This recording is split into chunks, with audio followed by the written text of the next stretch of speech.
God is moving in Japan.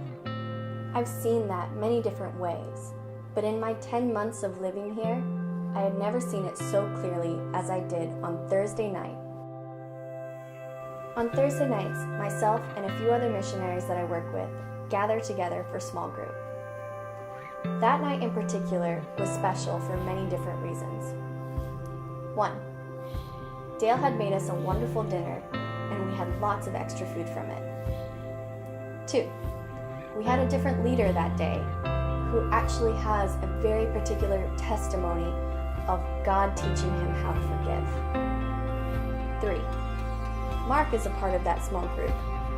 He is an amazing evangelist and has a passion for sharing the gospel in a clear way to the Japanese people. 4.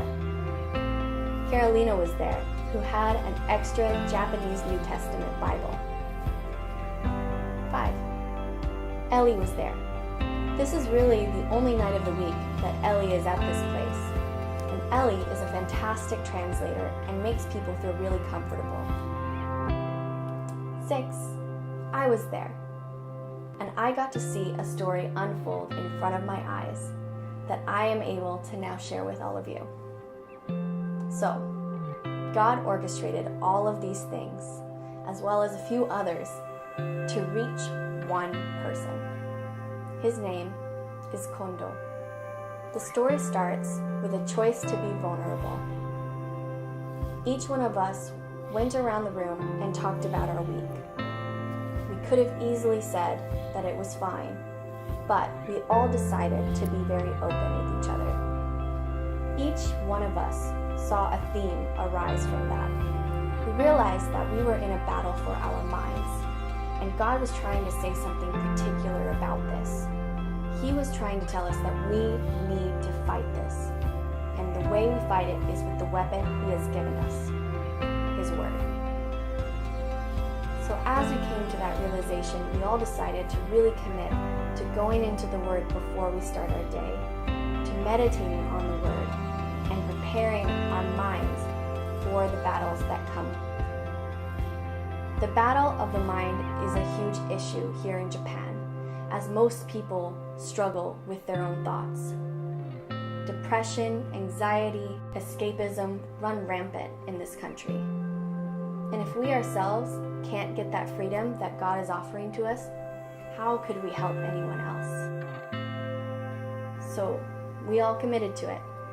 And then, just as we're about to move on with our evening, the doorbell rings. We open the door to a Japanese man that no one knew. It was already odd to begin with, as Mark and Dale's house is hard to find. But when we opened the door, he asked, "Is this where the Christians are?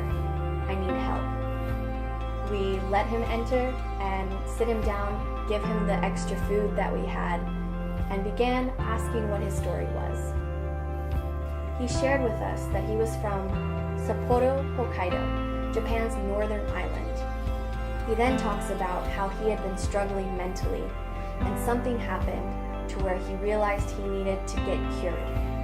He didn't want to go to a mental hospital, so he decided to go on a self-help pilgrimage and walk throughout Japan, hoping that he could forget the things that were troubling his mind and move on. That had led him to us. He had been walking down the whole country, and one night his money was stolen. He felt that he had been cured and that he didn't struggle anymore with the mental issues that were haunting him, and now he just wanted to go home. So he came to our door to ask for money.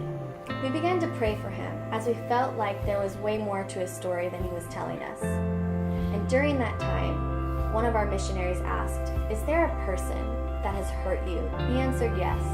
And as he spoke about this person, he got emotional in front of all of us and talked about how he couldn't forgive that person. So then Greg, the leader that was there that night, shared that testimony of betrayal, but how God had given him the strength to forgive.